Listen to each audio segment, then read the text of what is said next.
19:09:19. A world record at the moment, still very much on. That kilometre run, very fast indeed. About 2:39.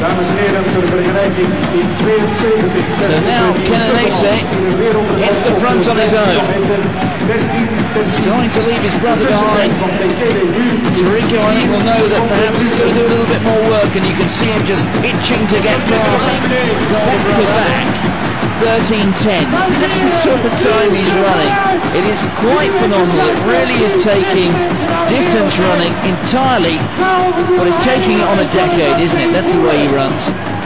Back-to-back 13:10s. He's going to have to run faster than that to break the world record. Extraordinary stuff. Well, Bekele's pouring it on now. He did run just a couple of laps, slowed the pace, but he can afford to, as you say, Miles. He's still way ahead of this world record pace, and you can see his agent shouting in his ear, shouting, imploring from him just to keep this pace up, because you know he's really got to slow down if he's going to finish outside this world record. The important thing is now that he keeps his focus, keeps this pace together, doesn't do nothing dramatic, because we know that he has a final lap of less than 60 seconds if he needs it, if he's still got it in his legs. Just moving past Bernard Chepkov. There, back in second place, Samuel Wanjiro. What a run it's been by the Kenyan, who's based these days in Japan. He was in fact a Japanese champion at 10,000 metres this season. His winning time then, 27:39:34. He keeps going, he's going to knock, well, at least half a minute off that. But Kenensa Bekele, the next time we're looking for, at 8 kilometres, 21:08. That is the time he went through 8 kilometres in Ostrava last year, and he looks to be well ahead of that schedule. Feel more comfortable with something just a little closer to 21 minutes. That gives him a little bit of fat, so to speak, over the last 2 kilometres here. There won't be the necessity for 55-56 last lap. 21:04, so he's still about 4 seconds ahead of his own pace, although he has slipped a little bit in that kilometre. But now he's into the last 5 laps of the track.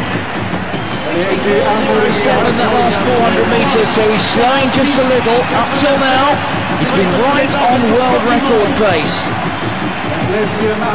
At 8,000 metres, he was 4 seconds ahead of the schedule he ran in Ostrava when he set the world record 13 months ago. Jos Herman's there on the infield, screaming at his man.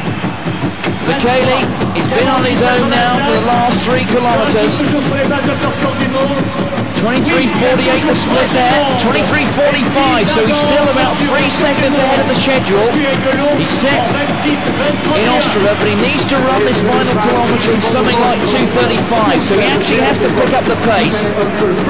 Bekele's got incredible sprinting speed though, but has the last 9 kilometres blunted that sprinting speed? Well, he did slow down, and he did lose a couple of seconds on those last two or three laps.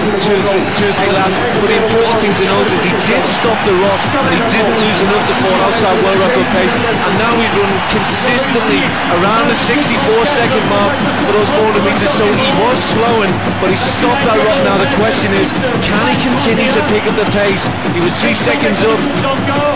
He's really now going to push it on, break through that pain barrier. You see Jos Herman's there screaming in his ear.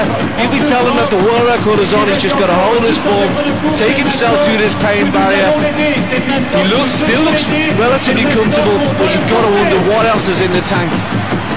600 metres to go for Kenensa Bekele. He holds the world record, 26:20:31. He's had one good go at it already this year when he ran 26:28:72 in Hengelo. He came close to the 5,000 metre record at the first Golden League meeting in Paris as well, but faded a bit over the final kilometre there. He hears the bell. 25, 18, 19, 20. So he needs to run the last lap in inside 60 seconds. The previous 400 metres run in inside 63, so you can do the sums yourself. He needs to run this final lap 3.5 seconds quicker, about 15 or 20 metres faster than the last 400. He needs a sprint effort. Herman's on the inside of the track, screams at his man. It's Kenensa, the Ethiopian, against the clock. It was the night where 3 world record attempts were billed. The first 2 had failed. This is the closest yet. Kenensa, the world champion this year at this distance. He didn't run the 5,000 metres because he wanted to save himself for this. He's coming up against lap runners now. There's the world record on the left-hand side of the screen. 26:20:31. It's going to be incredibly close. Bekele's picking things up. I think he's going to do it. Bekele sets a world record, and in the end, he's done it couple stuff. A world record now to go with his world title. Unbelievable stuff. We knew he was capable of a fast final lap for 57 seconds, and look at those figures, 26:17. He's demolished the world record, Bekele, running from the front for so long. It looked at one stage as if he was going to slip outside world record pace, but during that final lap, down the back straight, he poured on the pace as he went into the final bend. Looked as though he was losing.